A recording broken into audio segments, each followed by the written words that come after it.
Okay, so to make these little hair bows, you're going to need a 6mm crochet hook, some yarn, this is DK weight, and a pair of scissors. And we are going to start by chaining 50. Obviously, if you wanted your bows to be longer, then you could chain more. If you want them to be shorter, you could chain less. But I find for me, 50 is a good number. But yeah, this is totally customizable, so that part is up to you. So I just made a slip knot. I'm just going to show that again, but there's lots of other videos on YouTube showing how to make a slip knot. This is just how I do it.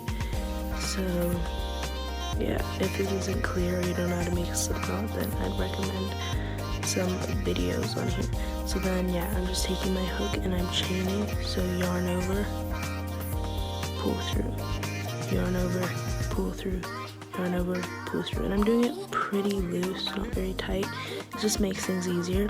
So yeah, I will come back once I have done 50 chains.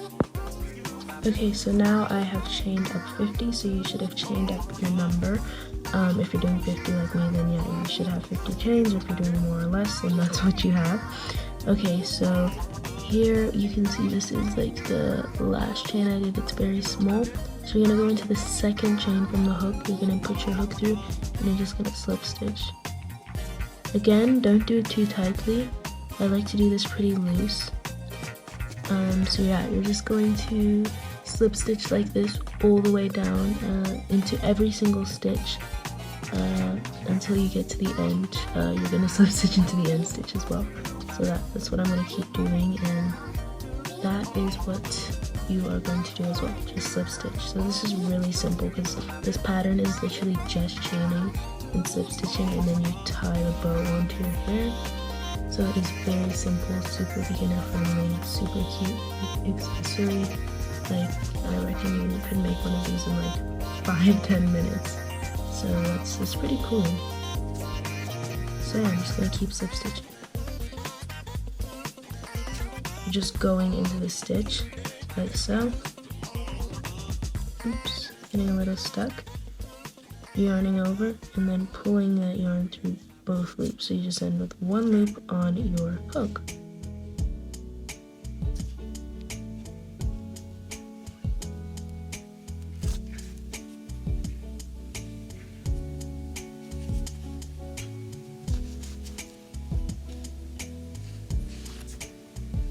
Okay, so sorry for any background noise, but once you've single crocheted all the way, slip stitched all the way down, you are going to simply chain one like this, and then you're just going to cut your yarn.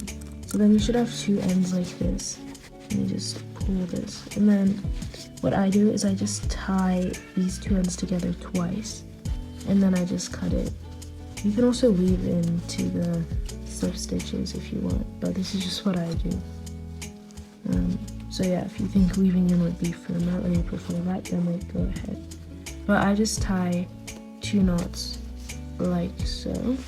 Make them like as tight as you can without breaking the yarn, and then you just cut the yarn like this. Okay, and then so yeah, your thing might look like pretty like not the best. So what I do is I just give it a good yank, a good pull, like so. And that kind of sorts that out a little bit. And then now basically all you have to do, you should have this long piece, and you're just gonna tie it into the shape of a bow. So yeah, I might actually kind of use off camera because it's kind of hard, but like, okay, let me just try to like show you guys the basic idea of it. Okay, so then obviously like if you're tying it onto your hair, then I tie it around the hair once, like, and then I tie it into a bow shape, if that makes sense. So like I would tie it around and then do the bow, but this is just how it looks by itself. And then here's another one that I did. Okay, and the discrepancy is, strangely enough, these are both 50 chains. This one, literally just, I did everything like much looser, and this one I did tighter. So that's why, yeah, I say I chain 50, but it really depends on your tightness as well. So you might have to like play with that. Yeah, that's how you get these cute little bows. So I hope that video made sense and that you are happy with your result. If you did enjoy the video, please like. It really helps me out, and so that more people can see my videos in my channel. Please subscribe for more crochet content and turn on the post notifications. I'll see you in the next video. Bye.